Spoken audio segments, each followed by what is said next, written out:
Hopefully Carney actually tables a budget. We will see. I don't think so. Parliament's just starting up here. It's Wednesday. They are always 5 minutes or so late to actually opening Parliament. I just saw on CPAC that the MPs are still kind of walking in, so a couple of minutes we'll get statements, and then we'll get questions after about 20 minutes of statements.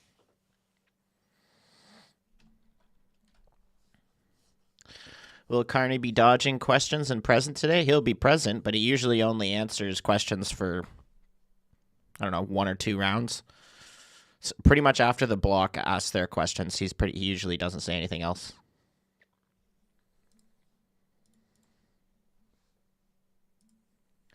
I'm actually surprised he's doing 2 days in a row. I thought he would have just done yesterday and that was it. I didn't think he was actually going to come to Parliament again.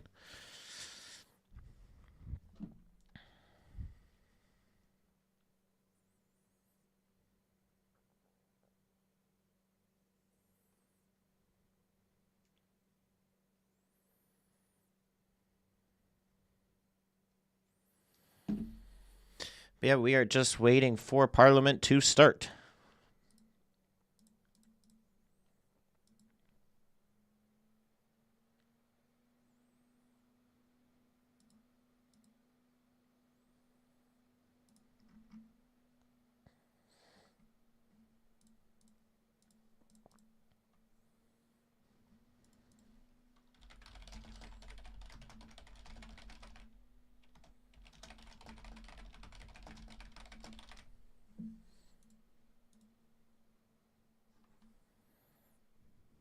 Oh, okay.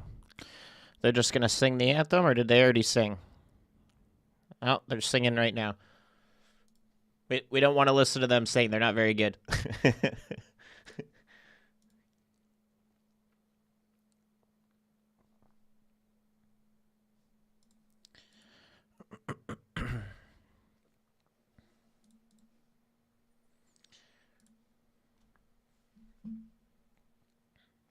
Cooper and Brock have been kind of quiet. I mean, Cooper and Brock traditionally don't usually speak too much in question period. I'm excited for when those guys are in committees. Same with Barrett. We need committees to be formed. Like, I don't know why we're waiting so long to form committees. I think it's because the Liberals don't want to form them before the summer because they know Conservative chairs are going to get in on like OGO and public accounts and stuff like that, and ethics committees. All these committees are going to likely have Conservative chairs, and the Conservatives are going to call meetings during the summer. When does committee start? They have to get the clerk to actually administer the forming of the committees. You pick certain members of who's going to be on them, and they just haven't done that yet. It's like an administrative thing. On ouvre les portes. Let the doors be opened. Déclaration de députés, statements by members.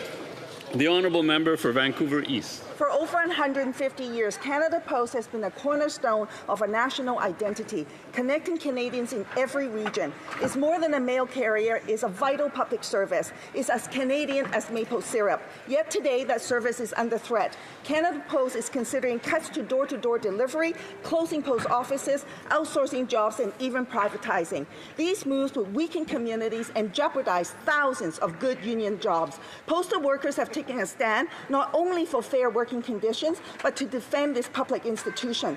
The Liberals shut down their strike prematurely, and to this day, no agreement has been reached. Now Canada Post is pushing for a forced vote on its final offer. This won't bring lasting peace. There's a better way. CUPW has proposed finding and binding arbitration and a fair, neutral path that suspends strikes and lockouts and ensures a just resolution. I urge the Minister in this House to stand with postal workers, defend this vital public service, and restore fairness to the bargaining process. Honourable Member for Mississauga East, Cooksville. Speaker, with heartfelt gratitude and deep humility, I rise today in this 45th Parliament. I'm truly honored that the people of Mississauga East Cooksville have entrusted me with the responsibility of serving them once again. Representing this vibrant and diverse community since 2003 has been one of the greatest honors of my life. I want to sincerely thank the dedicated volunteers and supporters of our campaign for their commitment to our community and country. To my loving wife, Christine, and our twin sons, Sebastian and Alexander, your unwavering support and the many sacrifices are at the heart of everything I do, and I am forever grateful.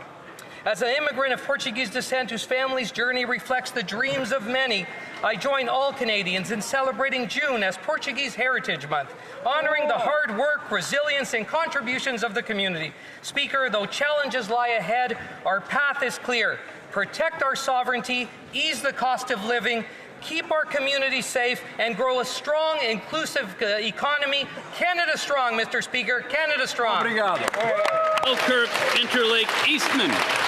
Jimmy Lai is a father, brother, uncle, and grandfather with strong ties to Canada. He's a British citizen, a pro-democracy leader, a medium freedom champion, and a prisoner of conscience. Since December 2020, Hong Kong authorities have held Mr. Lai in solitary confinement on trumped-up charges under their authoritarian national security laws. This is over 4 years. And for what crime?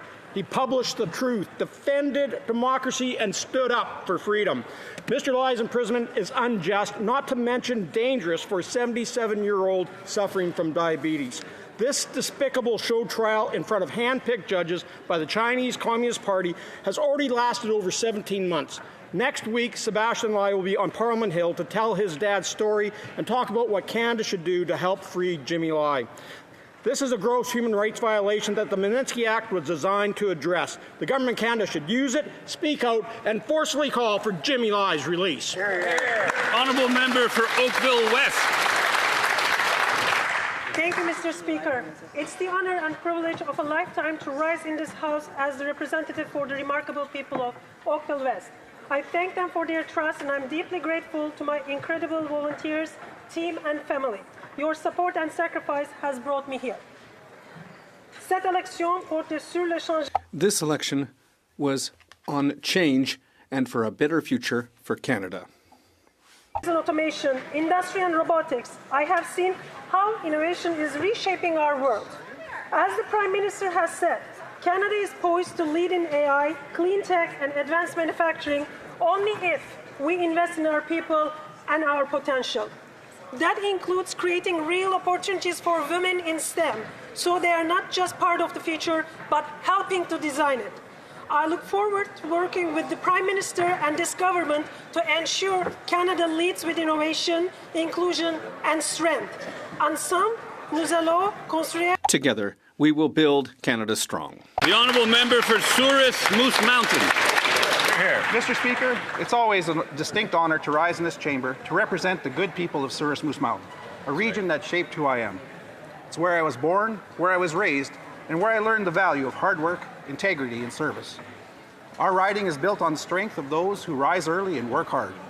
Farmers, ranchers, oil and gas workers, power producers, and entrepreneurs. These industries don't just support families in our region, they help drive the Canadian economy. The people of Souris Moose Mountain embody the best of rural Canada, self-reliant, community-minded, and deeply rooted in their values. I was raised in that environment, and I will carry those principles with me into every debate, every vote, and every conversation in this House. To the good people back home, thank you for your trust and your example. It's a privilege to serve you, and I will continue to be a strong and steady voice for you and our region here in Ottawa. Here, here, here. L'honorable The Honourable Member for La Salle-Mar-Verdun. Mr. Speaker, it's with humility and gratitude that I rise today for the very first time in this Honourable House. On behalf of the people of La Salle-Mar-Verdun, I thank them for the trust that they have given me. It's an honour, and I would like to highlight the contributions and the support that I've received from my wife, Caroline, our team, and my predecessors, the Right Honourable Paul Martin and the Honourable David Lametti. Our community is a wonderful kaleidoscope that represents the best of Canada. Every day, I see courageous, generous, and resilient people. Whether it be young people who are getting involved in our schools, seniors who are transmitting their wisdom, newcomers who are building their future alongside us, or small businesses like the ones on Monk and Champlain Boulevards, and our Wellington Street in Verdun. Member for Ponoka Didsbury. Honor the life and legacy of my friend Blair Bold of Ponoka, Alberta, who passed away on May 11, 2025. Born on October 13, 1955, Blair embodied what it means to be Albertan, hardworking, resilient, and devoted to his community. Best known for his life in cattle sales and service on local boards, including being president of the Ponoka Stampede. He was a man who earned tremendous respect and accomplishments in Alberta's business and agricultural community. Above all, Blair was a devoted husband to his beloved wife Cheryl, a proud father to Nansen, Labrie, Jenna, Sarah, and the late Cooper Tonneson, a loving son to Dolores and the late Ralph Bold, a cherished grandfather, a caring brother, a loyal human to his dog Odie, and a dear friend to all who knew him.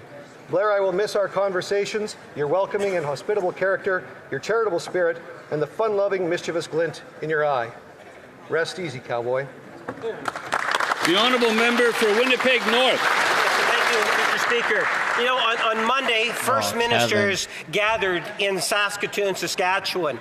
I think it sent a very powerful message for all of us, whether we're inside this chamber or outside the chamber, where the people of Canada understand that in order to be able to get and build the strong Canadian economy that we need to counter the Trump, the tariffs, and the trade issues, that we need to come together. Political partisanship needs to be put to the side, as it was clearly demonstrated by the Prime Minister and the First Ministers in Saskatchewan, Mr. Speaker. We can all learn by that, and hopefully we'll be able to work together in order to get the legislation that's so critically important to support what the First Ministers did in Saskatchewan just a day ago, Mr. Speaker. The honourable member for Middlesex, London. Speaker, I want to extend my heartfelt congratulations to the London Knights on their incredible Memorial Cup championship win. What a moment for Middlesex London and for Canadian hockey. With a dominant 4-1 victory, the Knights have claimed their 3rd Memorial Cup title. This is a team that never stopped pushing, never stopped believing, and showed what it means to play with grit, determination, and heart. Easton Cowan from Strathroy made history as the first player since 1972 to lead the tournament in scoring back-to-back years with 7 goals in this series alone. He's earned his MVP title and made us all proud. To the coaches, staff, families, and especially the players, your dedication, discipline, and teamwork brought this championship home. You have inspired the next generation of young athletes across Middlesex London and beyond. This victory is a testament to the strength of local sports programs and the bright future of Canadian hockey. Congratulations to the London Knights. You've made history once again. Yay! The Honourable Member for Gaspésie, Les Îles-la-Madeleine, Listigouche. Mr. Speaker, if you were flying overhead with a bird's-eye view, it would be impossible to choose where to land. In the rugged mountains of Haute-Gaspésie, where the cliffs plunge straight into the depths of the sea. In the gentle Baie des Chaleurs, where happy songs echo between the sea and the mountains. At the breathtaking Percé Rock, in the dynamism of the Gaspé Peninsula, at the Gaspé Adventure Park, with our Micmac friends, on the stages of our festivals to hear the greatest talents in the world, on the banks of our exquisite rivers, La Matane, La Matpédia, La Nouvelle, La Cascapédia, La Bonaventure, La York, and many more.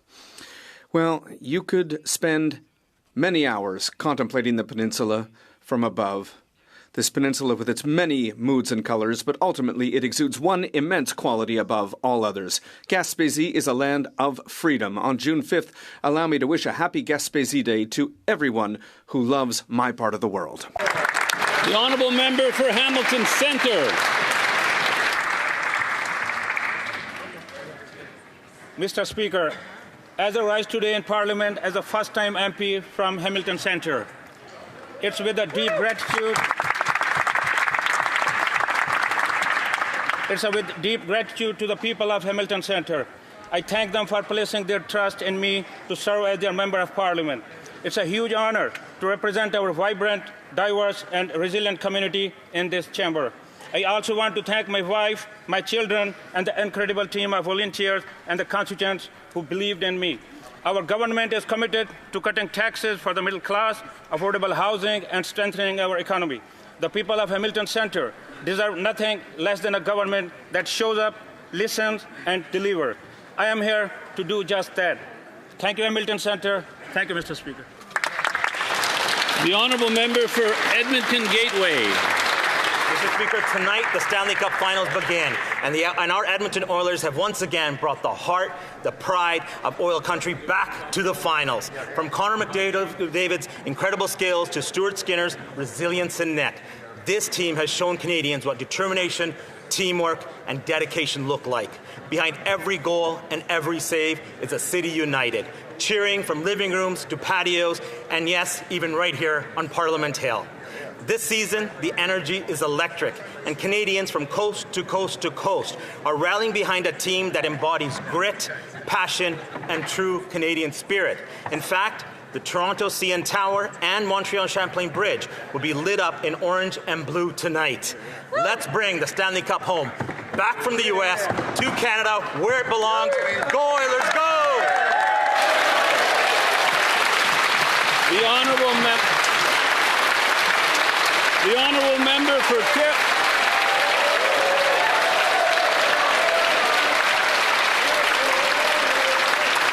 There seems to be unanimity on this. The honourable member for Pierrefonds-Dollard. Mr. Speaker, over the last several months, Canadians have felt the impacts of the groundbreaking dental care plan introduced by the previous Liberal government. As of today, this plan is open to Canadians of all ages. Cross-section of households don't have to choose between fixing one's teeth or putting food on the table. To help Pierrefonds-Dollard residents get coverage, Justin Myers, a PIP intern in my office, called hundreds of households to help them enroll. Already over 10,000 people have signed up in my riding and will receive dental care. The dental program is helping people, and that's because of collaboration within Parliament. If you live in Pierrefonds-Dollard and want info on the plan, call my office or visit canada.ca/dental. Thank you, Mr. Speaker. The honourable member for Oxford. After 10 years, the Liberals have destroyed. It used to work for newcomers, for Canadians, and for our country. But their radical policies have unleashed chaos. They ignored warnings from their own officials. They skipped vetting on applications, and they allowed fraud and abuse in our TFW, international students, and refugee programs. And now we have millions in Canada with expired or expiring visas, and we have yet to hear a plan from the Liberals on how they will leave. Under their watch, we've had the highest population growth in the G7. And now the OECD confirms that high immigration numbers are causing Canada's economic problems by putting pressure on housing and on jobs. And despite knowing this, the Liberals have already issued 180,000 new temporary foreign worker permits this year. That's a 10% increase already than last quarter. This is not sustainable. If Canadians, if the OECD and the Bank of Canada know this, why don't the Liberals? Yeah. Well done. The honourable member for Cape Spear. Thank you, Mr. Speaker. Today I recognize a significant milestone for North Atlantic, a proud Newfoundland and Labrador energy company with its planned acquisition of established energy assets in France. North Atlantic has entered exclusive negotiations to acquire a controlling interest in SAF and full ownership of ExxonMobil Chemical France, developing a green energy hub of low-carbon fuels and renewable power. This planned investment will strengthen our province's growing connections with Europe and enhance our energy security. North Atlantic's commitment to sustainable local growth is clear through its wind to hydrogen project, expansion of its transportation and retail operations, and plans for a green energy hub to export green energy to Europe. These initiatives will create opportunities for our people, our communities, and our economy. Newfoundland and Labrador companies are not just participants. Oshawa. I was going to say, his time is up. We've been dealing with rising food costs for years, but this year it's spiraling out of control. Families, seniors, and hardworking Canadians are being pushed to the brink, struggling to afford even the basics. I left the grocery store last week after paying $100 for just 2 bags. The basics, no meat and only enough to feed my family for a couple of days. Beef is up 33%, oranges 26%, infant formula up 9%. In Oshawa, Simcoe Hall Settlement House, who has been serving our community for 90 years, is being pushed to its limits with a staggering 55% increase in food bank usage, including from dual-income families. But single moms like me are among the hardest hit and now represent the largest group relying on their support. Mr. Speaker, Canadians are not asking for luxuries, they're asking for groceries. It's time for this Liberal government to get serious, table a budget, and tackle the rising cost of food. Well done. The honourable member for Burlington.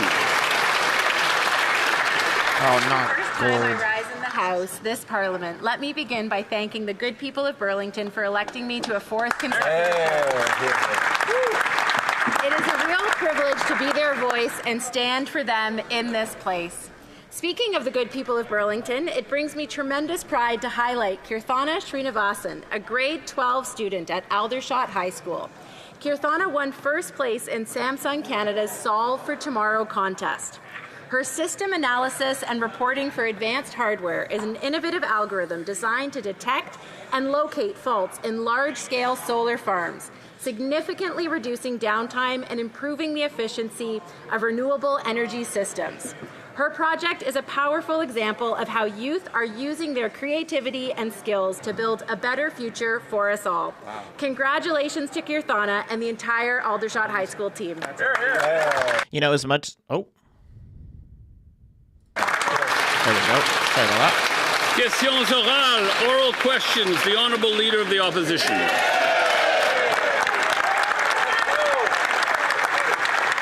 Let's be clear, Trump's tariffs on Canada are wrong, unjustified, and an attack on our workers and our economy. Now, while other countries have got deals to lower their tariffs, not only has the PM failed to do that, but he's got Canada's tariffs doubled on steel and aluminum. He promised he was the man with the plan. He can't even get a deal. Our workers are terrified about losing their jobs, and he promised that he'd collect $20 billion in retaliatory tariffs, but then secretly drop those tariffs to zero during the campaign. If he's so sure that he's still going to collect $20 billion, why not table a budget and prove it to Canadians? Here, here. The Right Honourable Prime Minister. Mr. Speaker, the American tariffs, the new tariffs on steel and aluminum, are unlawful, unjustified, and illogical. I agree with the member. And that is why, one of the reasons why we have retaliatory tariffs on over $90 billion worth of U.S. goods.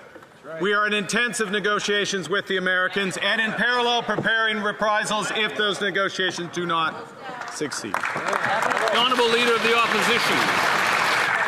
Well, one way to deal with the Americans is from a position of strength. But now the Prime Minister is saying that he won't even approve a new pipeline unless there is consensus. This is already unraveling. The radical BC Premier says no pipeline through his province. And there's not even consensus in the Liberal cabinet, with top ministers committed to killing oil and gas projects. The vast majority of Canadians don't want to give a veto to politicians. They want to be less dependent on the Americans and to earn more powerful paychecks from selling our oil and gas around the world. Will the Prime Minister show some leadership and commit to approving a pipeline today? The Right Honourable Prime Minister. Mr. Speaker, Canadians from Shawinigan to Saskatoon and the premiers and Prime Minister that represent them have agreed on the importance of building projects of national interest. The consensus that's required includes a consensus with Indigenous peoples, something that the members opposite do not want. We will stand with Indigenous Canadians. We will build pipelines, energy infrastructure in the future of this great country. The Honourable Leader of the Opposition.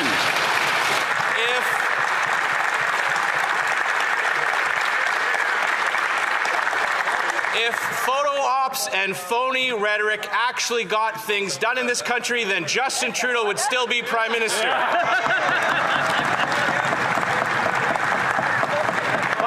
In all seriousness, the Liberals' $500 billion in new spending without a budget will make inflation worse. The PM said that he wants to be judged by prices at the grocery store. So let's look at those prices. The verdict is in. Beef up 34%, apples up 18%, coffee up 9%.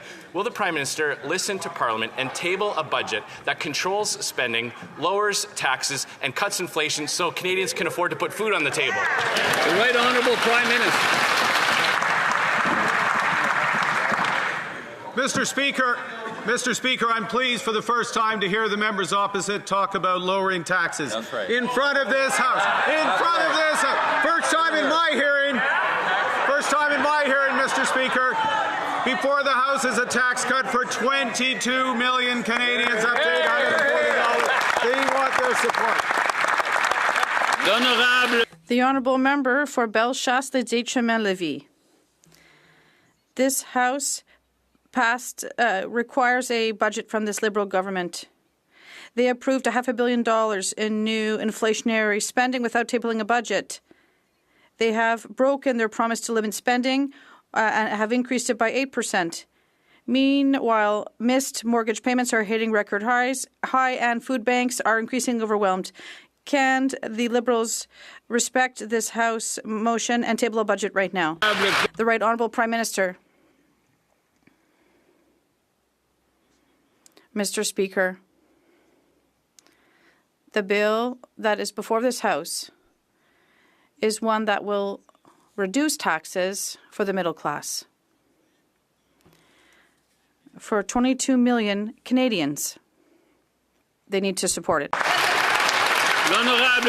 The Honourable Member for Bellechasse-les-Deschemins-Lévis.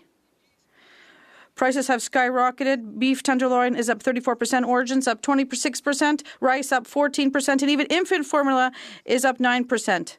And after 10 years under these Liberals, families are eating less and less well and are increasingly turning to food banks. And now the Liberals want to spend another $500 million with no budget or plan. Do they realize, well, they need to table a budget to reduce inflation and lower taxes so Canadians can finally put food on the table? The Right Honourable Prime Minister. Mr. Speaker, what is before this House is an increase in transfers for health of 5%. Spending for supporting seniors, we have to vote for this. And a tax cut and a GST cut for new homes as well. The Honourable Member for Chicoutimi-Le-Fjord. Mr. Speaker, the Prime Minister was elected by promising that he would stand up to President Trump. And then he said he was the man with a plan for this trade wall. Yet, aluminum, an important sector for Saguenay, has been hit by unjustified tariffs of 50%. And we know the Liberals. They say one thing, but they can't deliver the goods. Mr. Speaker, was the Prime Minister's entire election campaign just a political spectacle? The Right Honourable Prime Minister.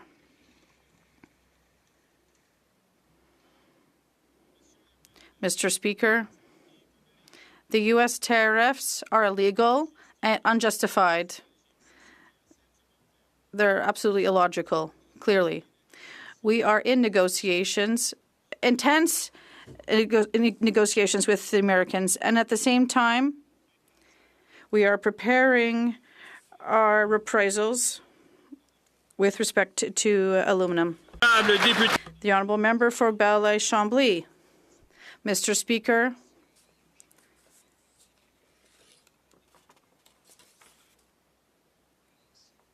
since this government was elected, has dreamed of a bill for big national projects. But in the meantime, what we stopped talking about since the election was the fact that President Trump was doubling tariffs on aluminum and on steel, threatening thousands of jobs. What will this government do? The Right Honourable Prime Minister. Mr. Speaker, we need to do several things at the same time. First, we have to build our economy, build it with legislation with just one Canadian economy instead of 13. We have to build it with national projects, and we have to negotiate with the Americans. And these negotiations are at a very delicate moment right now, but we are going to win just like the Oilers, Edmonton Oilers will. The Honourable Member for Bell-Chambly. Yesterday, his ministers said what their agenda was when they were asked questions, but the government was elected because there was a crisis. The Prime Minister even said he wouldn't be here if there was no crisis. So we have to negotiate with the Americans, yes, but we also have to immediately provide support to companies in the steel and aluminum sector. What are you doing? The Right Honourable Prime Minister. I'd like to remind the member that he has to ask his question through the chair. The Right Honourable Prime Minister. Thank you very much, Mr. Speaker. As I've just said, we have to do several things at the same time.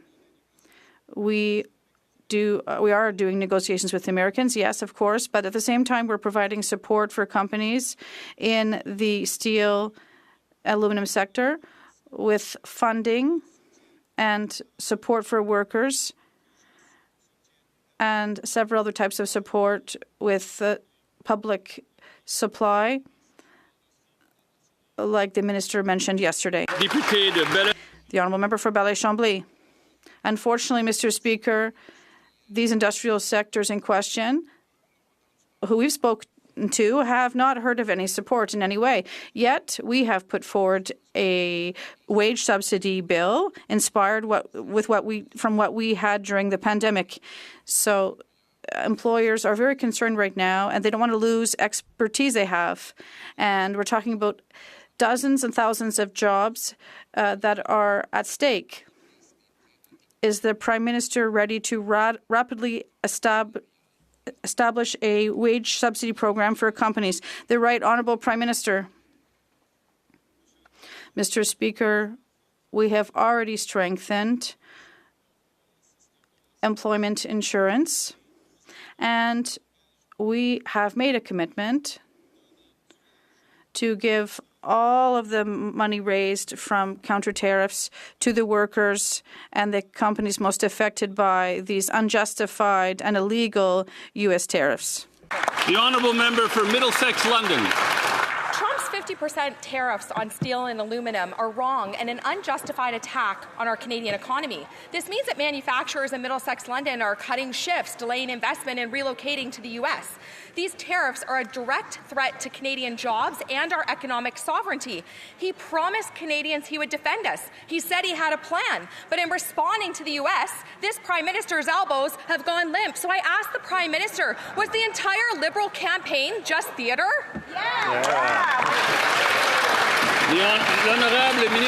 The Honourable Minister of Finance. Speaker, I would agree with the colleague. It's wrong. It's very wrong. And that's why, Mr. Speaker, we had one of our colleagues in Washington yesterday to fight for Canadians, to fight for our workers, to fight for our industry. This is not theater. This is action, Mr. Speaker. On this side of the House, we know what makes a difference is to fight, to protect our workers, to protect our industry, and to build this Canada with Canadian steel, Canadian aluminum, Canadian workers. Mr. Speaker, we're going to build Canada strong together. The Honourable Member for Middlesex London. Canadians don't need more photo ops. They need somebody to fight for them and actually get results. During the campaign, Trump actually endorsed the Liberal Prime Minister, and it's no wonder why. The Prime Minister said his government would collect $20 billion from U.S. tariffs. That was his big talking point. But when the pressure came, he went to his friend Trump and quietly dropped all those tariffs, leaving our steel and aluminum workers blindsided and betrayed. So, Mr. Speaker, will the Liberals listen to Parliament, be transparent, and table a budget so that Canadians can see how much, if anything, was ever collected from the so-called elbows-up tariffs? The Honourable Minister of Finance. Mr. Speaker, instead of talking down Canada, she should be elbow up with us, Mr. Speaker. This is about making sure that as a chamber, this House should stand united, Mr. Speaker. This is about our nation. We're fighting a trade war. Everyone in this House have a responsibility to fight for Canadian workers, fight for Canadian industry, to build Canada strong. Mr. Speaker, we get it on this side of the House. I hope on the other side they get it because Canadians get it at home. Honourable member for Niagara South. Thank you, Mr. Speaker. The Prime Minister promised that it would be nothing but elbows up during the election campaign. Then he paused our counter tariffs and said he didn't think the U.S. would impose any more. Now the tariffs have only gotten worse. Canadian steel now faces 50% tariff threat from President Trump. Algoma Steel is warning that its U.S. business may become unviable. Thousands of jobs, including many in my riding of Hamilton and Niagara area, are at risk. If the Prime Minister has gone soft, what was the entire Liberal campaign based on? Just theatre? The Honourable Minister of Industry. The members' riding are extremely important, and I look forward to working with him to make sure that they're saved and protected. And we should all be working together as people across the country are looking at this government and these politicians, because this trade war that was launched against Canada is existential, and it is putting livelihoods of thousands of Canadians at risk. So that's why we have a plan. We will fight, we will protect, and we will build, Mr. Speaker. The Honourable Member for Richmond-Arthabaska. Mr. Speaker, Trump's tariffs are unjustified to our Canadian workers. The Prime Minister said during his election campaign that he would collect $20 billion from the U.S., but he secretly abandoned these tariffs. And this morning it was a brutal wake-up call. Aluminum and steel workers and their families are extremely worried. Mr. Speaker, can the Prime Minister look at workers and their families and tell them how much money they have actually received in tariffs and how much they can get? The Honourable Minister of Finance. It would be a great pleasure to look at people in Saguenay-Lac-Saint-Jean, because I was there often, because people there know there will always be there for aluminum workers. Mr. Speaker, like the Prime Minister has said, all of the funds raised from these retaliatory tariffs will be given to these workers, and this money will be reinvested to help our workers. People in Saguenay-Lac-Saint-Jean know that we'll be there for them. We were there last year, and we'll be there today and tomorrow as well. Member for Thornhill. Canadians will hold account by their experiences at the grocery store. Those are the words of the Prime Minister. So let's see what the new stats say about his performance. Since the start of 2025, the price of rice has gone up 14%, the price of potatoes 13%, the price of infant formula 9%, and beef a whopping 33% up. By that measure, he's failing miserably. The Prime Minister claimed that he had a plan for inflation, but all Canadians got was another $500 billion of spending with no budget. So where is it? The Honourable Minister of Finance.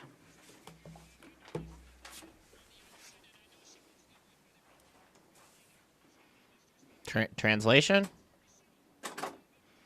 The translator still has her mic on, and she's not translating.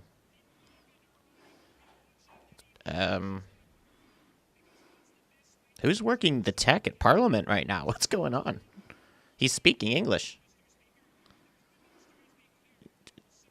This is ridiculous. I mean, at least we don't have to listen to Champagne yell. It's not like I wanted to listen to that anyway. But now I can't hear Lanceman.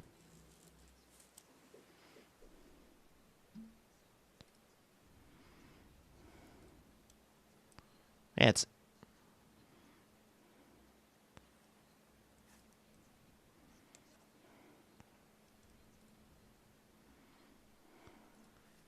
this is ridiculous. I mean, how are the Bloc not standing up and saying anything?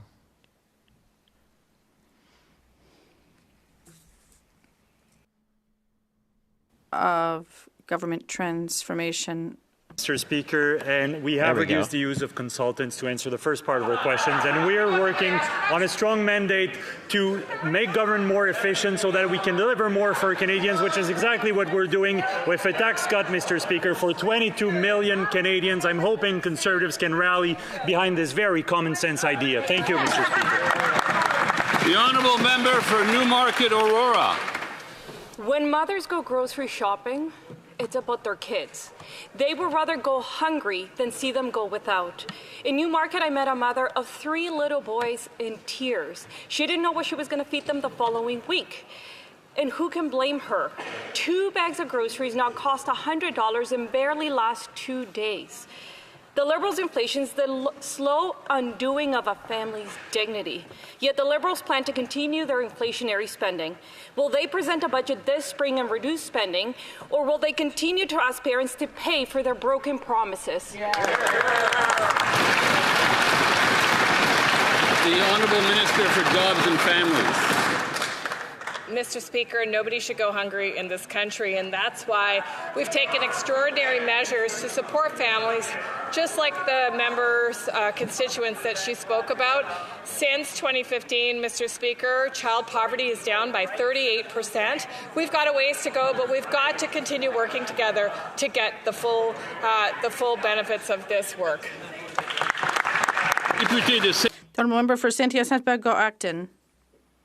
Mr. Speaker, Quebecers were repeatedly told during the elections to vote Liberal because their leader had super negotiating powers that would neutralize Trump.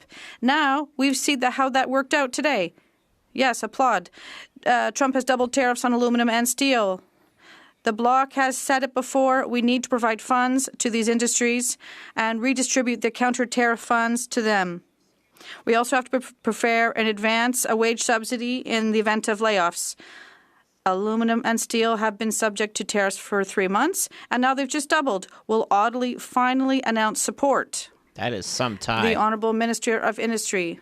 Mr. Speaker, I spoke with the managers of Rio Tinto and Alouette, amongst others, yesterday evening, and we are here to support our aluminum sector companies. The Minister of Finance has also had many conversations, and we know how important aluminum is for Quebec. We know how important the workers in this industry are fundamental, and that is why I spoke to Magali Picard earlier today from the FTQ, and I was also in contact with Unifor and Metalo, and we're continuing our work. Thank you. The Honourable Member for Saint-Hyacinthe-Bagot-Acton.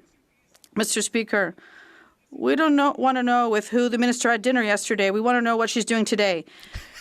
Aluminum and steel have been subject to tariffs for 3 months, and for 3 months, Ottawa has offered nothing to help them. The PM's negotiations have yielded nothing, and the tariffs have even doubled. So today, they need cash and a wage subsidy to guarantee that Quebecers won't be laid off. What is Ottawa waiting for to support our industries and protect our workers? The Honourable Minister of Canada-US Trade. Mr. Speaker, on the contrary, our government even acted before the election to support workers across Canada, the ones that were affected by these illegal and unjust tariffs imposed by the United States. The Prime Minister has clearly said we are negotiating a new safety and economic agreement with the United States, and we have a mandate to protect our industries and to protect our workers, and that's exactly what our government is doing. For Lethbridge. The Prime Minister said there would only be pipelines if there was consensus. As it turns out, BC's Premier has said no. Several Liberal MPs are opposed, and even within the Prime Minister's own head there seems to be opposition, because on the one hand he says, yes, we're going to go ahead and become the energy superpower, and on the other hand he says, no, oil needs to stay in the ground. The Prime Minister clearly has no plan to get things done, so why is he putting his elbows down and making us beholden to the United States of America? Here, here. The Honourable Minister of Energy and Natural Resources. Mr. Speaker, what we saw on Monday were 13 provinces and territories working together to build the strongest economy in the G7. The premiers and the government are focused on building a strong Canadian economy. what we see from my colleagues across the floor are attempts to divide and to block development. I hope Conservatives will join with us in building a strong Canada. The honourable member for Lethbridge. That is the type of non-answer that has become accustomed to these Liberals. Grand gestures, meetings and press conferences will not get things done, even though the Prime Minister seems to believe that's the case. But what would move things forward, of course, is a plan to scrap Bill C-69, the No New Pipelines Act, a plan to scrap Bill C-48, a plan to scrap the job-killing oil and gas cap that exists. The industrial carbon tax, let's get rid of that as well. Is the Prime Minister simply turning a blind eye to these things, or does he just not know how to get things done? The Honourable Minister of Energy and Natural Resources. If my honourable colleague was listening to what happened in Saskatoon, the premiers and the Prime Minister have a plan to fast-track projects, to get projects done within 2 years, and to build the strongest economy in the G7. Why don't you guys get on? Why don't my colleagues get on board? The honourable member for Central Newfoundland. Mr. Speaker, no consensus. That's reality this week on getting Western oil and gas to Tidewater. There is consensus in Newfoundland and Labrador today where the VOCM poll shows 74% agree that the Liberal oil and gas cap is an investment killer. No pipelines are required to get Newfoundland and Labrador's 2.5 billion barrels of oil to world markets, or its 12.5 trillion cubic feet of gas to Tidewater. It's already there. So will the Prime Minister put his money where his mouth is and get rid of his investment-killing cap and bring prosperity back to the Atlantic Canadian oil and gas patch? The Honourable Minister of Energy and Natural Resources. We will build and protect our economy from American tariffs and win the trade war. But to find new markets for Canadian energy, emissions in every barrel of oil must be reduced. Serious investment in carbon capture must happen. We will build the strongest low-cost, low-risk, low-carbon economy in the G7. The Honourable Member for Regina Louvain. That sounds like a hard no to me. Saskatchewan people want to build pipelines. To secure and grow Canada's economy, we must develop a world-class energy sector. The anti-energy NDP Premier BC has stated there will be no new pipelines in BC. Anti-development extremists in the Prime Minister's cabinet have dedicated their careers to keeping Canadian oil and gas in the ground, like the Heritage Minister, like the Environment Minister. If this Prime Minister can't get consensus within his own cabinet, how will we ever get a pipeline built in our country? The Honourable Minister of Energy and Natural Resources. Again, I would say they need to go, my honourable colleagues need to look at the tapes. The Premier of Saskatchewan was supportive. The Premier of Alberta was supportive. The representative from British Columbia was supportive. Why can't our colleagues get supportive and help us build the strongest economy in the G7? The Honourable Member for Medicine Hat, Cardston Warner. The Prime Minister and his energy ministers say there will be no pipelines without a consensus, but buzzwords don't build pipelines. How is consensus realistic when the BC's NDP Premier has already ruled out a new pipeline? There's currently no proponent for an eastern pipeline, and the Prime Minister himself calls for Canada to be an energy superpower one day, and the next day insists that half the other reserves need to stay in the ground. Half of the PM's own cabinet wanted to see Canada's oil industries die and spent the past decade trying to kill it. If the Prime Minister can't find consensus within his own cabinet, how does he plan to approve a pipeline? Exactly. The Honourable Minister of Energy and Natural Resources. Again, we've answered this question. Premier Moe said it was the best meeting he has been to as a Premier. Best First Minister's meeting. Premier Smith said it was we have an opportunity for a grand bargain. Why don't you help us get to the grand bargain? I'll remind the Honourable Minister to go through the chair. The Honourable Member for Vancouver Quadra. Mr. Speaker, last week my hometown of Vancouver hosted North America's first Web Summit. an event highlighted of Canada's vibrant tech sector and its potential on the global stage. This conference brought together leading innovators and investors from around the world, underscoring the significant opportunities for growth in our AI ecosystem. Will the Minister of Artificial Intelligence share with this House how the government plans to solidify Canada's position as a global leader in tech and attract more investment and talent to our country?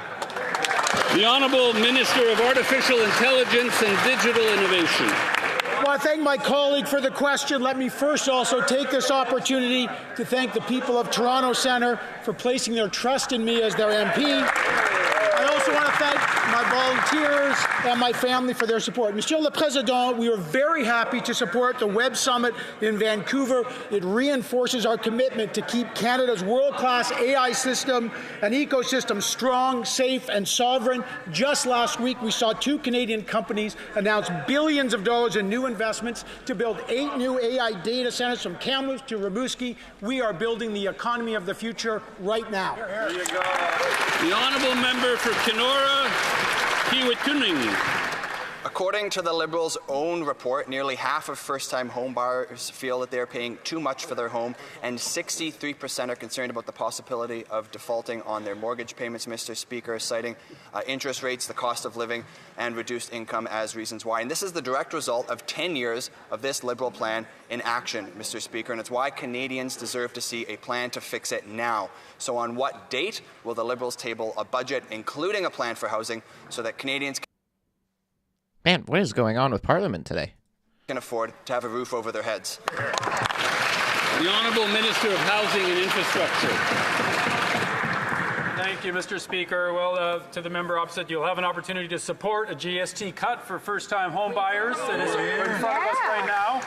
We look forward to your support on that and giving new home buyers $50,000 break on their purchases up to $1 million. We look forward to your support on that and your support on the cut to income taxes for 22 million Canadians so they can afford housing more. That's an excellent point. Honourable Member for Kenora, Kiiwetinoong.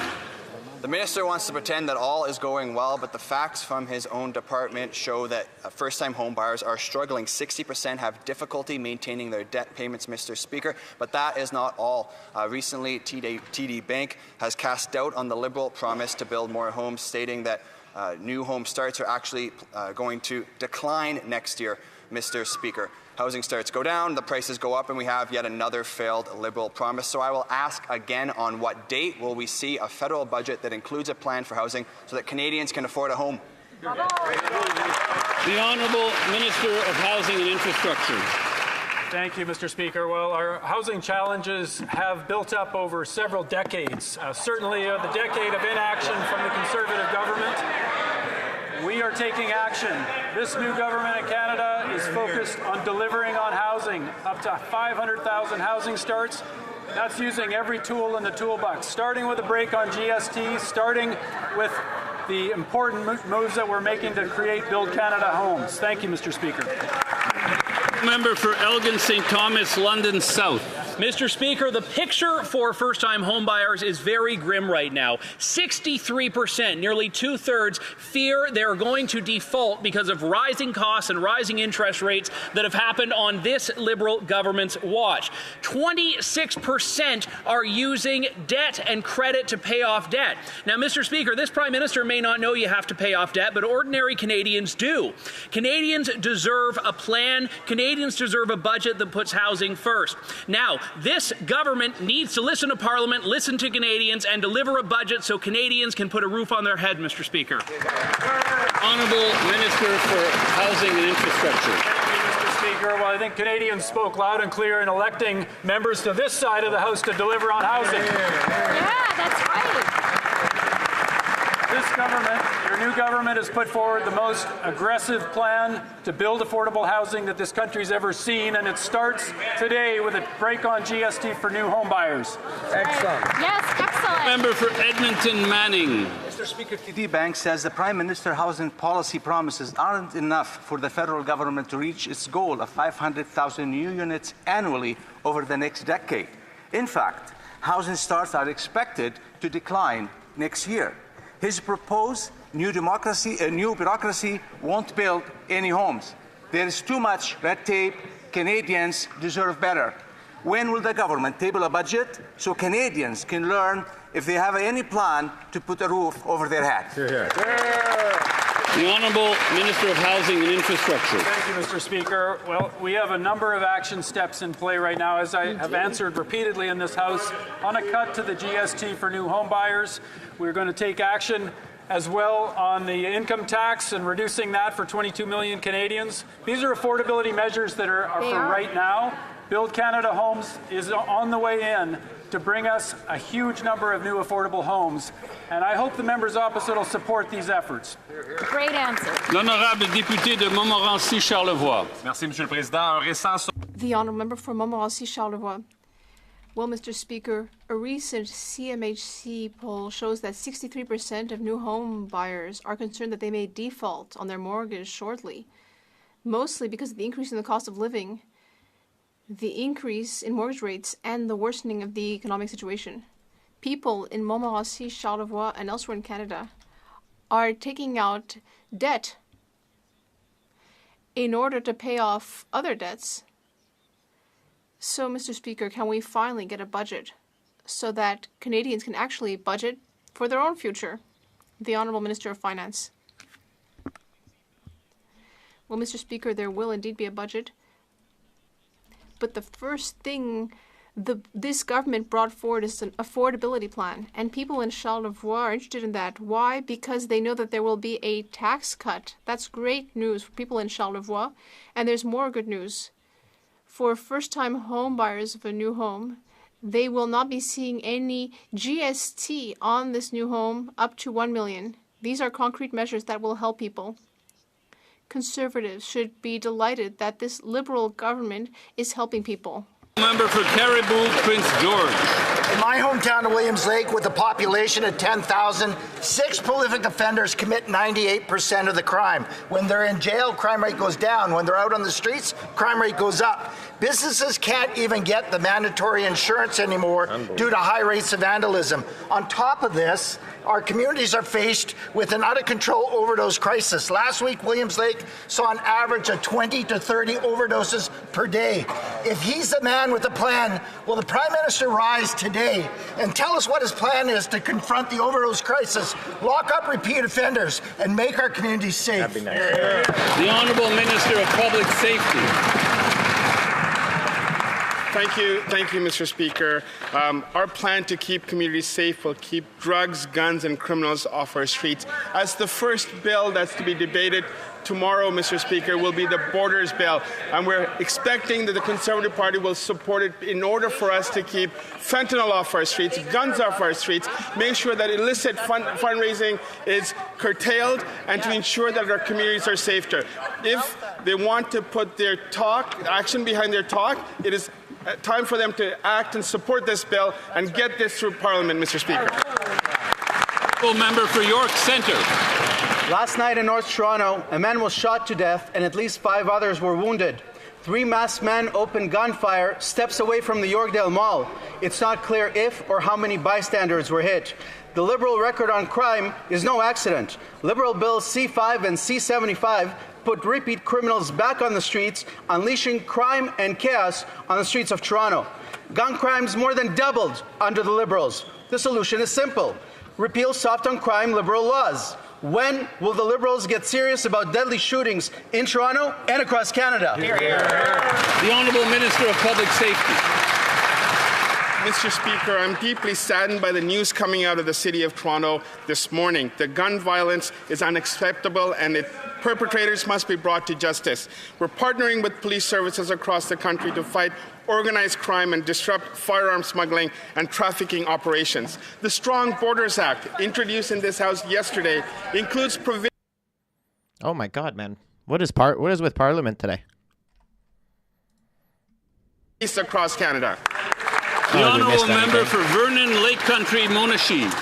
Mr. Speaker, as a former City Councillor on the front lines of this emergency, I watched from 2015 to today as Liberal policies simply made the opioid crisis worse. Each new policy just makes things worse. Decriminalization isn't a case of not doing enough, it's a case of doing too much of the wrong thing. Conservatives are calling for life sentences for fentanyl kingpins committing mass murder. When will this Liberal government recognize that Canadians battling addictions are worth fighting for?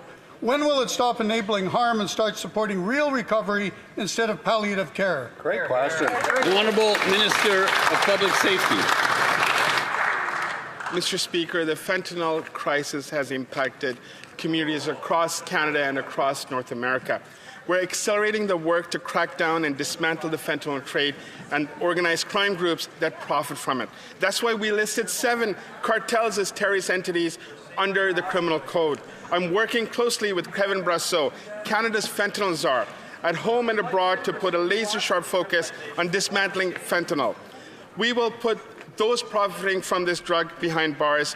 Mr. Speaker, we expect the border bill, support for the border bill from my friend opposite and across the aisle. This is a very The honourable member for Cambridge. Mr. Speaker, last week in Cambridge, police arrested 2 individuals at the Galt bus terminal and seized 10 grams of suspected fentanyl, enough to cause up to 5,000 deaths. Police are doing their part, but this Liberal government's soft-on-crime policies are letting drug kingpins get away with mass murder. Conservatives are calling for life sentences for those convicted of trafficking more than 40 milligrams of fentanyl. When will this Liberal government treat fentanyl like the deadly weapon it is and make those who profit from it face real consequences? The Honourable Secretary of State for Combating Crime. Thank you, Mr. Speaker. One of the first measures that this new government has taken is presenting a Stronger Borders Act. This is cracking down on fentanyl, auto theft, money laundering, illegal firearms, irregular migration, and organized crime. Mr. Speaker, we'll also make it tougher for violent criminals to get bail and impose stricter sentences on repeat offenders. We'll work until violent criminals are put behind bars. This government will do everything it takes to make Canadians safe. The Honourable Member for Thérèse de Blainville. Mr. Speaker, before my election, I had the privilege of being Canada's ambassador to the OECD, and I saw there that the rules-based international system creates outcomes for workers, improves affordability for consumers, and helps businesses to innovate and grow. The rest of the world needs what Canada has to offer. But the free trade system that we had counted on is now under threat. Recently, President Trump brought up tariffs on steel and aluminum to 50%. The Minister of Industry has told us that she's very engaged with businesses and unions. So I would like to ask the Minister to tell us about this. L'Honorable Ministre de l'Industrie. The Honourable Minister of Industry. I'd like to thank my colleague for her important question and for her hard work in Thérèse de Blainville. It goes without saying that we are currently in a trade war. And we believe that these tariffs are completely unacceptable, illegal, and unjustified. That's why we're in solutions mode. And we will invest in major national projects that will create jobs throughout the country, including in steel and aluminum. We will also diversify our markets to ensure that Canadian steel and aluminum can be sold elsewhere in the world. The Honourable Member for Leeds, Grenville, Thousand Islands, Rideau Lakes. The Prime Minister said that we should judge him by the prices at the grocery store. Well, beef prices, apples, rice, infant formula, so many things are all up in price. Well, do you know what else is up? It's food bank use. Now, Canadians have to budget, especially during hard times, and that's exactly what they expected from the self-described man with the plan. Canadians need to see a budget from this Liberal government so that they can see what the plan is to reverse 10 years of Liberal tax increases and the effects of their inflationary spending. When will we see a budget? Hear, hear. L'Honorable Ministre des Finances. Well, Mr. Speaker, I'm sure my colleague will be happy because we're actually reducing tax for 22 million Canadians. I'm sure he's going to rejoice this evening because tomorrow or in the coming days he will have the opportunity to put his vote where his mouth is, Mr. Speaker, because he wants to support reducing taxes. Well, we'll give him a great opportunity to vote for reducing tax for 22 million Canadians. I know Canadians are going to be watching at home. We're going to be watching on this side of the aisle to make sure he does the right thing for Canadians. Member for Leeds, Grenville, Thousand Islands, Rideau Lakes. It was this Prime Minister that said that the metric that he should be judged by is the price of food at grocery stores. And prices are up, and so is food bank use. And we have been calling relentlessly for them to put a budget in front of this House. And in fact, Parliament has spoken and has said that this Prime Minister must put a budget forward this spring. So the Prime Minister hasn't delivered on his promise to lower food prices or deliver affordable food. Will he at least respect the will of Parliament, respect the majority of members in this House who have called on him to produce a budget so we can see that plan? Honorable Ministre des Finances. Mr. Speaker, we take note of the vote of Parliament, but in fact, the people in his riding and my folks from Shawinigan will be watching to make sure that the Conservatives are actually voting in line with their values, Mr. Speaker, because next, in the coming days, they will have this great opportunity. We're giving them a golden opportunity, Mr. Speaker, to show to Canadians that they care, that they want to reduce their taxes, that they want to help 22 million Canadians. We're all going to be watching if they're going to do the right thing. We certainly hope so, Mr. Speaker. Member for Edmonton Southeast. Mr. Speaker, Canadians are getting crushed at the grocery store.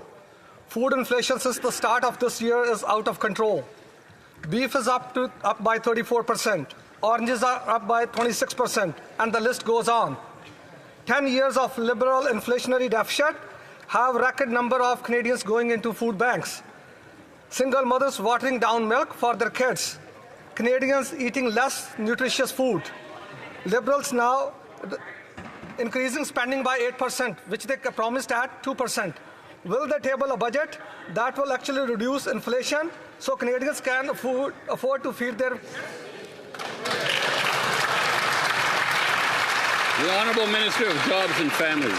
Mr. Speaker, since 2015, we've seen a significant decrease not only in child poverty, but in youth poverty, in seniors poverty. That means, Mr. Speaker, that the measures that we're putting into place to support Canadians, whether it's the Canada Child Benefit or dental care, Mr. Speaker, whether it's affordable child care across this country, Mr. Speaker, it's working for Canadian families. Of course we need to do more. Of course we need to stand up to the United States, and we'll do that, as my colleagues have outlined. But these Conservatives need to get on board and be part of the solution. Honourable Member for Spadina Harbourfront. Mr. Speaker, my waterfront riding of Spadina Harbourfront in downtown Toronto is proud to host many Canadian Armed Force members from the Army to the Air Forces to the Navy. Every year, about 8,200 members are released from the Canadian Armed Forces, and roughly half of them are looking to start new careers. Can the Minister of Veterans Affairs share with us?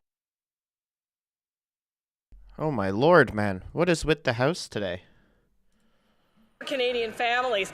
Of course we need to do more. Of course we need to stand up to the United States, and we'll do that, as my colleagues have outlined. But these Conservatives need to get on board and be part of the solution. Honourable Member for Spadina Harbourfront. Mr. Speaker, my waterfront riding of Spadina Harbourfront in downtown Toronto. Sorry, I've got it up on another monitor in case it crashes. Armed Force members from the Army to the Air Forces to the Navy. Every year, about 8,200 members are released from the Canadian Armed Forces, and roughly half of them are looking to start new careers. Can the Minister of Veterans Affairs share with us how the National Veterans Employment Strategy is supporting veterans who are seeking new career opportunities? The Honourable Minister of Veterans Affairs. Mr. Speaker, as the Minister of Veterans Affairs, it's an honour to answer my first question here in the House. Thank you to my honourable colleague for the question. The National Veterans Employment Strategy focuses on connecting veterans to good jobs, expanding access to skills training, and supporting entrepreneurship. It also recognizes veteran-ready employers and strengthens hiring in the public service. I'm proud to build more opportunities for our veterans. The Honourable Member for Beauce. Mr. Speaker, yesterday, Donald Trump brought in 50% tariffs on steel and aluminum. This is a frontal attack on our economy and Canadian workers. I spoke this morning with 2 steel producers in my riding, and we can see that the effects of these tariffs will be devastating. $200 million will be lost in trade with the U.S. Hundreds of jobs are at stake. This Prime Minister during the campaign said that he would stand up to President Trump, but now the Liberal government isn't doing anything. What would this Prime Minister say to the constituents of Beauce who are very worried about this?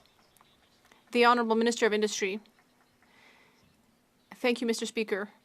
I fully understand and respect my colleague's point of view, and that's why I will be very pleased to work with him in order to help the Beauce businesses he mentioned. We are preparing funds to help these businesses. Let's work together. Together, let's stand up to the American government, which is bringing in these illegal, unjustified tariffs. For Saanich, Gulf Islands. Thanks, Mr. Speaker. I was going to ask the Prime Minister a question about nation-building projects, but then today Tina called our office. And she got my chief of staff on the phone and started explaining that she's a mom with disabilities and she can't figure out how she's going to feed her children. And she started crying on the phone. And so here's a nation-building project question. Checks start going to Canadians with disabilities in July, but they're a lousy maxed out at $200 a month. How about a nation-building project to lift all Canadians with disabilities out of poverty? Minister of Jobs and Families. Well, thank you, Mr. Speaker, and thanks to the member opposite for having such compassion for the constituents in her riding, as we do all across the country.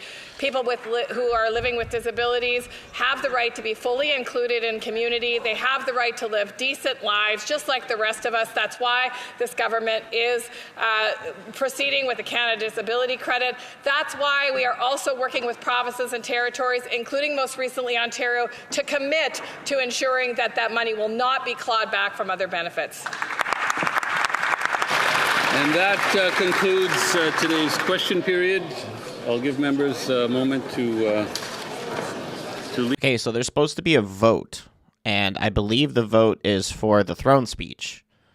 And if it doesn't go through with a majority yay, then that triggers a non-confidence in the government. I'm not sure when that vote is, because when I can see on the House of Commons schedule, it shows they're just going to do routine proceedings right now. But if they get to a vote, we're going to try and sit here and watch that.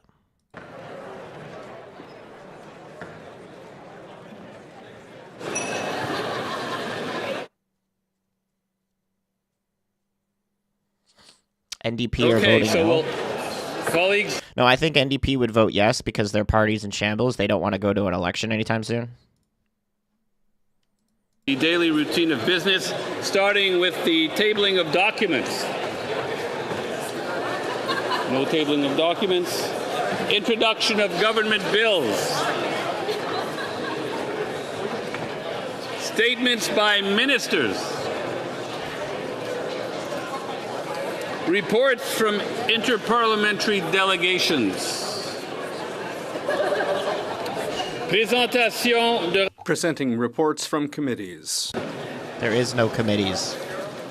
Dépôt. Introduction of private members' bills. Mr. Baker, seconded by Mr. Maloney, moves for leave to introduce a bill entitled An Act Respecting Ukrainian Heritage Month.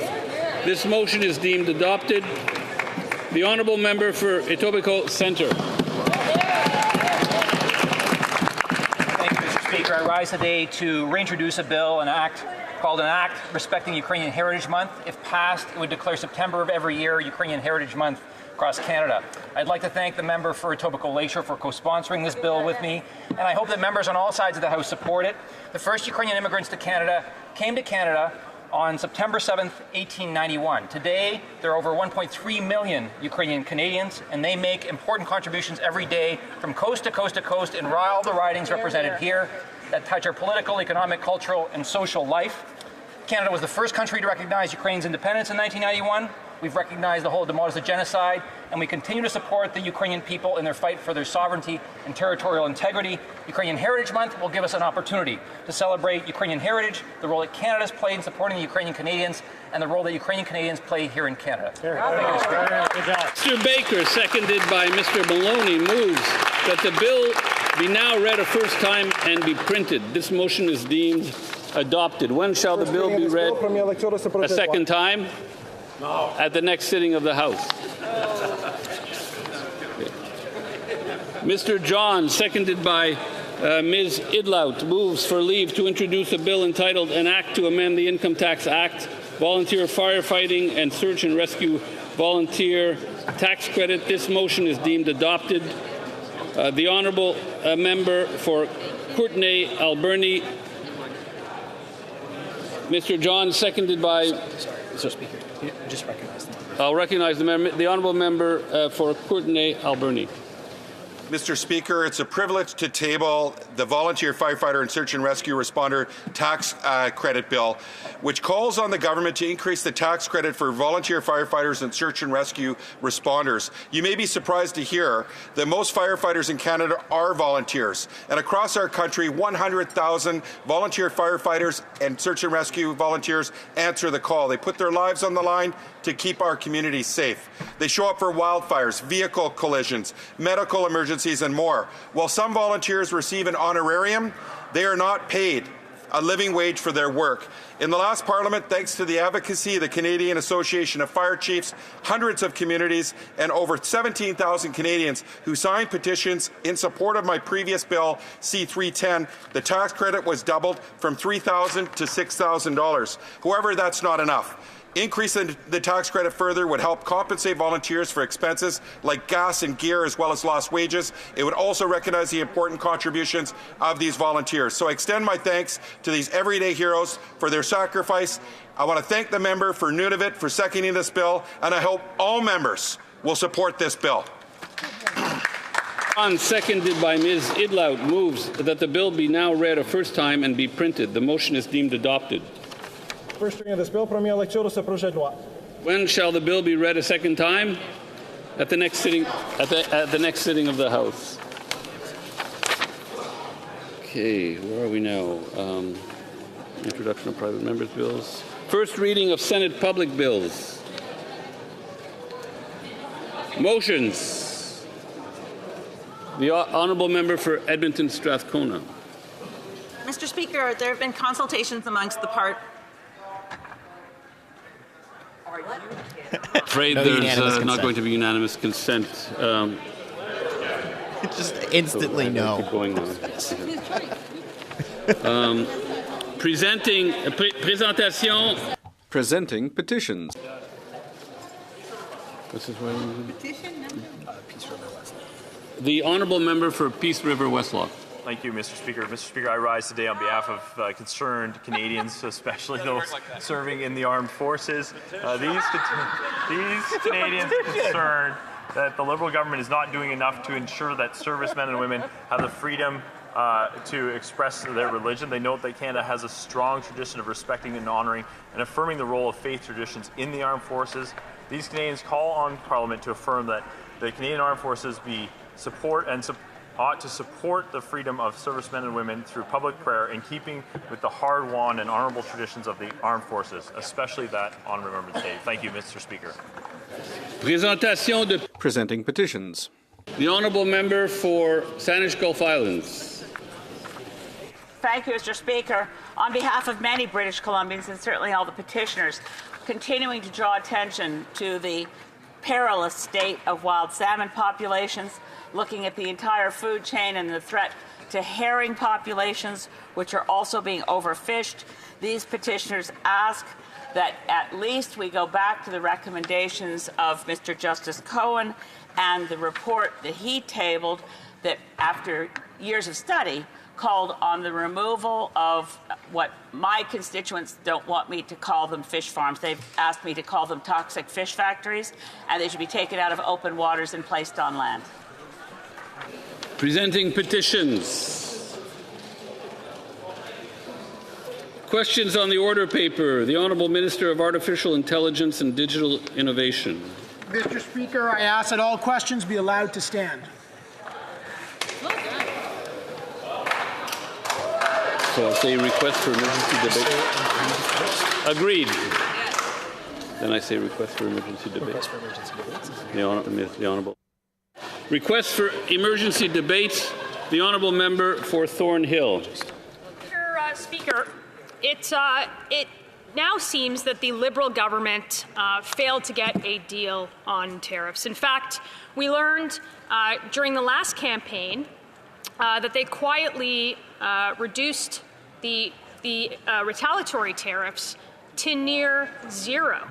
And we find out yesterday Donald Trump has increased the unjustified tariffs to 50% on steel and aluminum. Now, of course, this is after somebody who's elected in this country who claimed that he was a man with a plan, that he was the guy that you hired in a crisis, and what we see now is a 50% increase on tariffs. So for steel workers who quote say that they are on the verge of collapse, for families who are worried about putting food on the table or keeping a roof over their head, for businesses that need certainty, Liberal ministers need to answer to this House. I know that it's not something that they care to do. I know that they want to go home early for their summer vacation. We've seen that when they've ignored calls from this House to present a budget. But I think this is important and requires an emergency debate. And therefore, I am requesting one on behalf of Canadians and on behalf of members on this side of the House. Here. I thank the Honourable Member for Thornhill for her intervention. However, I am not satisfied that this request meets the requirements of the standing orders at this time. Yeah, it does. There's the first Liberal move on the Speaker's end. Ordre du jour, reprise du débat sur l'adresse. Resuming debate on the reply to this speech from the throne. Resuming debate.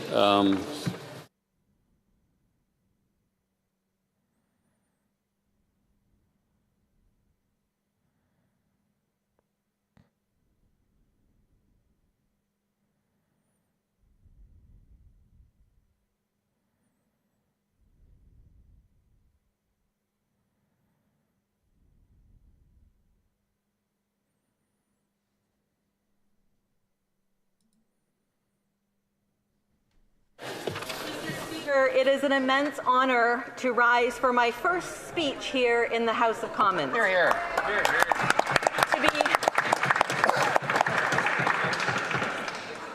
To be entrusted with the responsibility of representing the people of my hometown of Oshawa is both humbling as well as motivating. Oshawa is a proud city built on hard work, resilience, and innovation. Mr. Speaker, this chair belongs to them. Oshawa has roots as a manufacturing powerhouse, but it's also a resilient and forward-looking community. It's a place built on hard work and determination, and to me, it reflects the best of Canada's values: strength, opportunity, and community. I want to begin by thanking my neighbours in Oshawa for placing their trust in me, electing for the first time to send a woman to represent them in the House of Commons. I carry their voices with me into this chamber, voices of families, workers, students, seniors, and small business owners, each with hopes and concerns that deserve to be heard and must be addressed with respect and action. I would like to express my heartfelt gratitude first to my family, especially to my two children, my 21-year-old son, Clayton, and my 14-year-old daughter, Claire. They have sacrificed much over the past year and have been among my greatest supporters. I would also like to thank my late parents, my mom who passed away suddenly in 2021, and my dad who quickly followed her to their heavenly home just 10 months later. I believe they would be proud. My mother was a meek, quiet woman, but knew how to get the job done always. My dad introduced me to politics when I was 14. He was super interested in something called the Reform Party and Preston Manning, and that was my entrance into politics. Thank you also to my siblings, who I am more grateful for than ever. I am the youngest of 7 children, often receiving the blunt of all the jokes. They found me on the side of the street, all of those things, right? Decided to bring me home. Those are the fun stories, but I'm thankful that I have my siblings now that my parents have passed. I also couldn't be more grateful to my incredible campaign team and volunteers. Your support made this moment possible. I'm so thankful for your belief in me and in the work ahead. If I could name you all here today, I would, but the time does not allow for the hundreds of workers who pounded in signs, knocked on doors, and spoke to Canadians about their dreams and concerns. I look forward to thanking you all in person at our appreciation event this Friday in Oshawa. I want to give a special thank you to Andrew, Alex, Skip, Marianne, George, Callum, Phil, and Paula, who chaired this campaign with their whole hearts. Yes, they are my friends, but more than that, they gave their time and energy because they care deeply about Oshawa. They believe, as I do, that our city deserves strong, thoughtful representation and leadership that truly listens. As I stand here today, I would be remiss if I didn't mention members who came before me, whom I've held in high esteem as I've sought to represent my hometown. The late Honourable Michael Starr, the first cabinet minister of Ukrainian descent, served as Minister of Labour in the government of John Diefenbaker, and served as the opposition House leader as well. I would also like to thank my immediate predecessor, Dr. Colin Carey, who faithfully served the people of Oshawa for nearly 21 years in opposition as well as in government. He served as both Parliamentary Secretary to the Minister of Health under the Conservative governments of Prime Minister Stephen Harper, as well as Parliamentary Secretary to the Minister of the Environment. It should also be noted that Dr. Carey was instrumental in bringing record investment back to Oshawa while he was member, more than the previous NDP and Liberal members combined, in fact. So Oshawa should be proud of their choice since 2004. I intend to follow in that tradition, bringing the same level of commitment and purpose to my work for our Oshawa. Mr. Speaker, the recent election in Oshawa was more than just a political contest. It was a powerful reflection of our community's hope for a Pierre Poilievre Conservative government. One of the most unforgettable moments of the campaign came during our rally with our leader, Pierre Poilievre, in Oshawa. I had the privilege of standing amid 6,500 people and leading them in singing "O Canada," and wow, did they ever do so with pride and purpose. In that moment, you could feel it, the unity, the hope, the belief that change is not only possible, but within reach. Among the crowd, I would find out later, was a 15-year-old high school student who had convinced his mom to attend. A few days later, she walked into our campaign office and wanted to share what that night had meant to both her and her son. He had been moved deeply. He spoke to her about his fears for his future and his hopes for our country. That conversation has stayed with me because that young man felt what that young man felt is what I heard repeatedly at the doors. It reminded me of my own children. His hopes were theirs, his fears were real. It was the story of every family I met who told me they're working harder than ever, but falling further behind, wondering if their kids will ever be able to afford a home in the community they grew up in. And so, Mr. Speaker, I rise today not just as a member of Parliament, but as a neighbour, as a single mom, a worker, as someone who understands what's at stake for every Canadian dreaming of a better future. And when we talk about building that future, we must talk about homes, because housing is the foundation of stability for so many families. Today, that foundation is crumbling. It's time to restore the dream of home ownership, a dream that has been steadily slipping away over the past 10 years. Young Canadians are giving up on the hope of owning a home. It used to take 25 years to pay off a mortgage, and now it takes 25 years to even consider saving enough for a down payment. That means that when my son graduates from university next year, it's now expected to take him until he's about 47 years old to even consider having enough saved for a down payment. Conservatives refuse to accept that as normal. Why can't Canada be faster when it comes to getting a building permit? There should be no more waiting months or years to get shovels in the ground. If we want to solve the housing crisis, we need to act with speed and efficiency. As Conservatives, we will fight to free up land, speed up the permitting processes, and cut taxes for both home buyers and home builders. But we all know building more homes isn't enough on its own. We want to ensure those homes are part of safe, vibrant communities. Places where kids can play outside without worry, where seniors can enjoy a peaceful walk, and where families can go to bed at night without fearing that their car might be gone or vandalized by the morning. Home ownership should mean more than just having a roof over your head. It should bring a sense of security and stability and pride. We're committed to making that vision a reality again for every Canadian. Downtown Oshawa is feeling the impact of this government's soft-on-crime policies. I hear it every day from business owners, parents, and seniors who no longer feel safe walking to their car. Violent crime is up, public drug use is rampant, people are scared and they feel abandoned.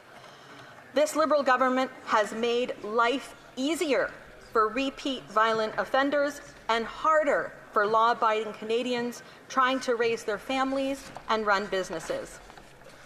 Conservatives will fight to end the dangerous policies that are putting our communities at risk, like the catch-and-release bail system that lets repeat offenders walk free instead of facing real consequences. We'll also champion a compassionate but tough approach to addiction, which means focusing on treatment and recovery, not simply handing out more drugs. People deserve the chance to rebuild their lives and break free from addiction, not to be left to struggle in it. Our goal, of course, is a drug-free Canada where individuals can get the help they need, where families can be reunited, and where hope replaces despair. In Oshawa and across the country, Canadians deserve safe streets, and I will keep fighting until they have them. Oshawa is a proud city, a city that helped build this country through auto manufacturing, small business, innovation, and grit. From the early days of McLaughlin Motors to the modern production lines of General Motors, manufacturing is in our DNA. Sadly, just a few weeks ago, we learned that General Motors will be reducing operations at the Oshawa assembly plant, moving from 3 shifts to 2, affecting 700 workers at that plant and thousands from feeder plants in the community. That news was heavy. But if there's one thing Oshawa has shown time and time again, it's that our people are resilient. We've weathered hardship before, and we've come through stronger, and we will stand by our workers and families every step of the way. Questions and comments. The Honourable Member for Kings Heads. Mr. Speaker, I'd like to thank my honourable colleague from Oshawa for her remarks today. She referenced Mr. Carey, her predecessor, who helped, in her words, deliver an incredible amount of federal funding to the constituency of Oshawa. I'll remind her that, of course, it was our government that helped deliver that funding, and whether or not it was $259 million into the Oshawa plant on the auto side, whether or not it was the Oshawa port investments, and again, I'm looking these up in live time right here, rapid housing, Madam Speaker. I know she'll continue to be hopefully a constructive voice in this House, but will she recognize that there has been major federal investment from this Liberal government into Oshawa, that I know she'll continue to engage constructively with this side of the House so we can keep doing good things for Oshawa in the days ahead. Thank you, Madam Speaker. The Honourable Member for Oshawa. Listen, Dr. Colin Carey is one of the hardest workers I know, and he will always advocate for Oshawa, and some of that investment came because of his advocacy for standing up in this House and saying over and over and again, what does Oshawa need? The other part was when he was in government for 10 years with our last Conservative mandate with Prime Minister Stephen Harper. Questions and comments. The Honourable Member for Shefford. Thank you very much, Madam Speaker. I'd like to thank my colleague for her speech. And it seems that we share the opinions on the housing situation. It is deplorable for Granby as well. There's a lack of housing. There are people who are homeless. But my colleague's question, well, I think in the throne speech, the Liberals clearly adopted the Conservative tone, namely a very centralizing vision of financing for housing, even though Quebec is asking for, and what I forgot it last week because everything went by so quickly, are funds from to the government of Quebec, so that the cities who knows what they need. But do you agree to transferring these sums as urgently as possible to Quebec and the cities so that they can take action on housing? The honourable member for Oshawa. Listen, Oshawa has elected a hometown girl and one who understands its struggles and its strengths. And I would be remiss to stand here and speak about things that I have not fully learned about. Listen, I'm here to defend our rights and freedoms and bring common sense back to government and to be a voice for the families, workers, and seniors and youth in Oshawa. I will always work to effectively bring better housing for my community, and I do wish that for all Canadians. Good answer. The honourable member for Burnaby North Seymour. Thank you, Madam Speaker, and it's a privilege to rise during the member opposite's first intervention in this House. Since this is my first intervention in the 45th Parliament, I would like to thank my constituents for sending me back here with an ever-increasing margin of victory for my fourth term. That's because of Julie everyone's Oscar accepting speech. That's because of everybody that worked on my campaign, but it's also because of my wonderful wife, Ravi, and my two kids, Nova and Solar. To the member opposite, I believe that we have an opportunity here where she can pledge not just to oppose, but to propose solutions, because no matter where we sit in this House, we're all on Team Canada. Will she pledge to work with us to find solutions for all Canadians? The honourable member for Oshawa. I'm really super happy that the member opposite asked me that question, because our Conservatives through the last campaign proposed a ton of solutions in the 44th Parliament as well as during the last campaign. And some of those, I believe, were plagiarized by his government. I'm happy that they plagiarized them. Some of them are good. I'd like to see them go further, but I thank you for that question. No, it's not Mr. The honourable member for Calgary Signal Hill? No, that's Hamilton East Stony Creek. Hamilton East Stony Creek. Apology. Thank you, Madam Speaker. I would like to congratulate my colleague from Oshawa. That's just me on her downloading win. something. If you see that at the top, and we all know that in order to win, you have to knock on a lot of doors to get to the House of Commons, listen to your constituents, form opinions, and campaign very hard. I would like if she had a story to tell from door knocking, because every time we do knock on a door, every story we hear does stay with us, and it shapes us as young politicians. Could you share a story with us, please? A very brief story, like in 15 seconds. The honourable member for Oshawa. I will be brief. Listen, there were story after story. It really comes down to affordability, and people just want the freedom to be able to live in a safe street and have a home. The best story was one young lady in southern Oshawa. She came out with her son and said, "This is Ms. Kirkland, who's running for the Conservative Party, you know, the Blue Party." And she said, "Just can I give you a hug?" And honestly, it was those. And we have to leave it at that. I'm sorry. I wish to inform the House that the volume of earpieces will now be reset. I wish to inform the House that the volume of the earpieces will now be reset.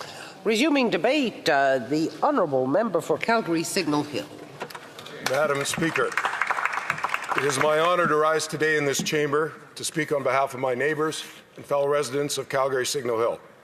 Others in this House have commented since the beginning of this 45th Parliament that politics is a team sport, and I, for one, would not have it any other way.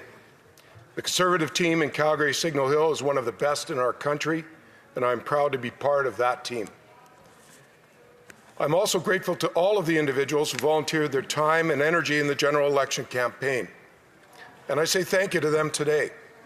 I'm thinking about Joanne Burse, an amazing volunteer in our community, who together with Cynthia Williams ran our campaign office. Adrian Smith, Stuart McConkey, and Tim Wall, our sign crew. Steve McLeod, one of the sharpest minds in politics. Barb Shaw, Changping Chow, Bob McDonald, Mark Monick, Bonnie McGuinness, Kerry Wall, Rick Harland, and others who gave hour after hour to knock on doors and do whatever needed to be done. And of course, Michael Smith, who kept it all on track and running smoothly. Jeff Sturzik and Myron Tatro were tremendously supportive as well, as were friends old and new who gave support in so many ways. These volunteers gave of themselves with no reward other than the betterment of our country.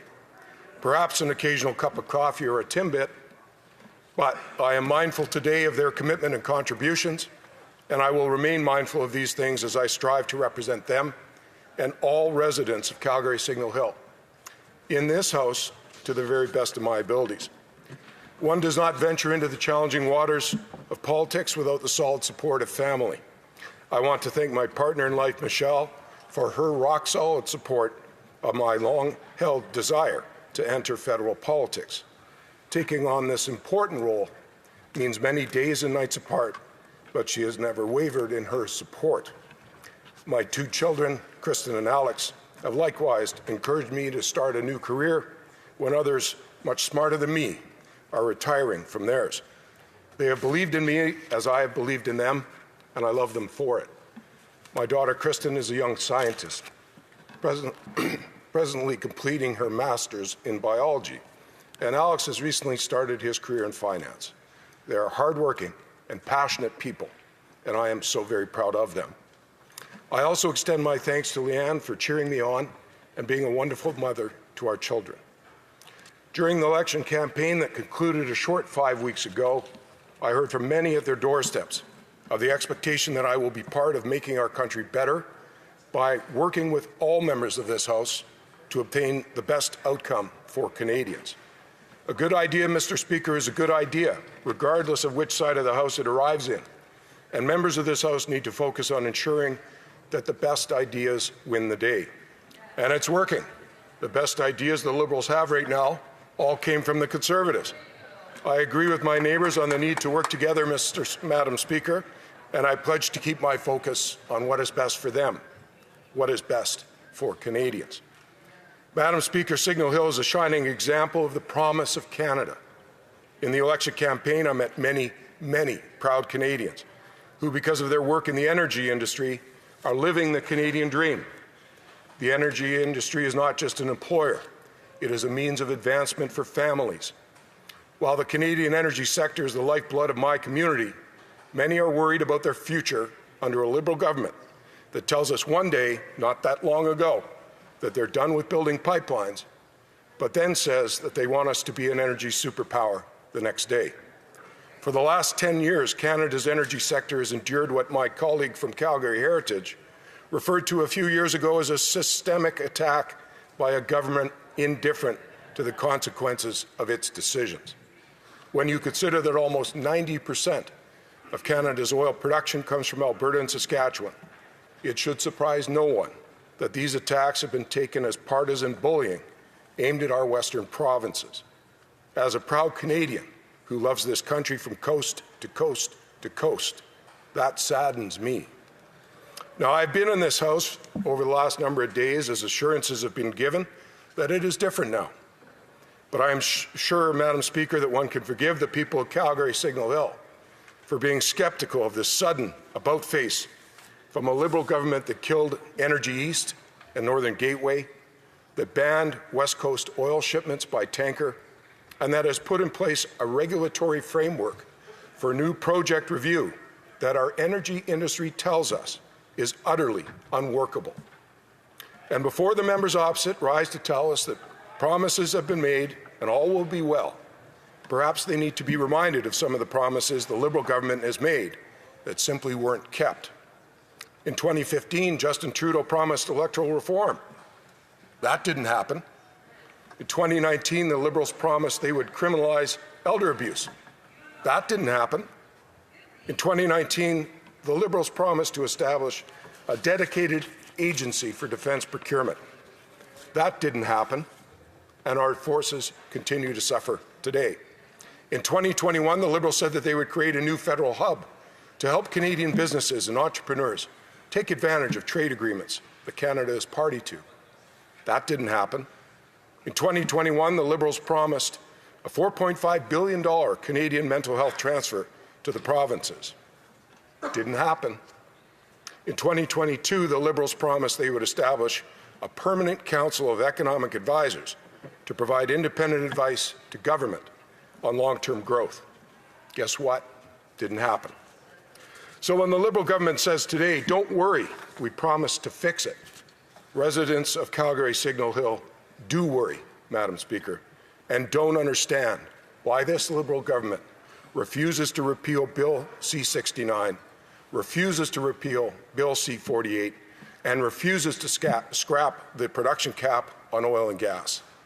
The Minister of Natural Resources recently spoke in Calgary, Madam Speaker, a prime opportunity to walk away from these three suffocating policies. But there wasn't a word. In fact, there seems to be an aversion to saying the word pipeline out loud in the Liberal government, even with thousands of kilometres of pipelines operating in Canada this very minute, safely and responsibly taking petroleum products from production to end users. Mr. Speaker, if you know, Madam Speaker, if you know somebody with a habit of over-promising and consistently under-delivering, you eventually lose faith in them saying what they mean and meaning what they say. So today the answer is no. It is not enough to make more promises. It is not enough to say, don't worry, we will do this or we will do that. My neighbours in Signal Hill require action and results, not empty promises. Madam Speaker, as I conclude, I wish to take a moment to acknowledge the exemplary service of Ron Leipert, prior MP for Calgary Signal Hill. After serving as press secretary to the late and great Alberta Premier Peter Lougheed, Ron was elected to the Alberta Legislature in 2004. Ron served 3 premiers over 7+ years in that institution, acting successively as Minister of Education, Minister of Health and Wellness, Minister of Energy, and Minister of Finance. After time in the private sector, Ron was elected to this House with the class of 2015 and served the people of Calgary Signal Hill for just under 10 years. The former member is now focusing on his golf game full-time, and he does so with the thanks and appreciation of his friends and neighbours in the riding that we share. He's been an outstanding example of public service at its best, and the residents of Calgary Signal Hill join me in saying to Ron Leipert, thank you. Finally, Madam Speaker, I want to share the contents of a letter I just received from a resident of Calgary Signal Hill. Lily writes as follows. My name is Lily. I am 9 years old. I noticed that you won the election in my riding. Congratulations. I wanted to ask you to make good, kind, and fair decisions for us. Thank you.